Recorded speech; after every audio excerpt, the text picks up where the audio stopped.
নাম কি? আলিয়াসান মন্ডল। বাড়ি কোথায় হলো? বাড়ি কামরুদ্দিন সাহেবপাড়া। কামরুদ্দিন সাহেবপাড়া। তো কি সমস্যা হয়েছিল আপনার? আমার সমস্যা বলতে গেলে পেটে যন্ত্রণা করতো, যদি বহরমপুরে এই থেকে 3-4 দিন ওষুধ খেয়েও ভালো হলো না, মানে 2 মাস ওষুধ খেয়েছি, খেয়ে ভালো হলো না। 2 মাস ওষুধ খেয়েছিলেন, সেটা কি ওষুধ? ওই এলাপতি অ্যালোপ্যাথি।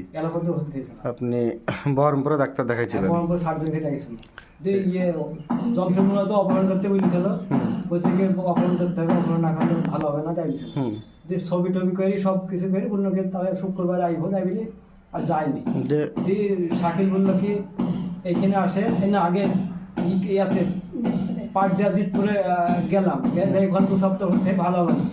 তারপরে কৃষ্ণপুর নাজিরপুরে গেলাম, ওখানে ভালো হলো না। শাকিলকে ফোন করলাম, শাকিল বললো কি এখানে আসো, শর্টলিং এর ডাক্তার এসছে, এই ডাক্তার ভালো করে দেবে। তো এইখান থেকে এসে এদিকে মাস 1.5 হলো, আমার পাথর পড়ে গেছে, যন্ত্রণা নয়, পাথর পড়ে গেছে। মানে 1.5 মাসের মধ্যে এখন আপনার পাথর পড়ে গেছে।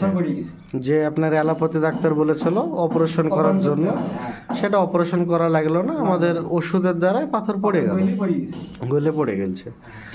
আর আমাদের এই শর্টলিক মেডিকেল সেন্টার, আমাদের ডাক্তার খুব ভালো। সেটা আপনারা ভালো বলতে পারবেন, যেহেতু রেজাল্ট আপনাদের। আর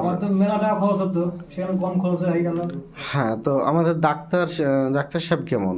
ভালো ডাক্তার, ব্যবহারের দিক দিয়ে সব দিক দিয়ে ভালো। তো আপনারা কি চাইছেন যে ডাক্তার পেশেন্ট এখানে আপনারা আমার যেগুলো পেশেন্ট সব নিয়ে আসবেন, এখানে যত পেশেন্ট হবে আপনি পাঠাবেন? আমি পাঠাবো। হ্যাঁ, সমস্যা নাই। আপনি আমাদের শর্টলিক মেডিকেল সেন্টার, আপনি এখানটায় সমস্ত পেশেন্টকে পাঠিয়ে দেবেন। ঠিক আছে।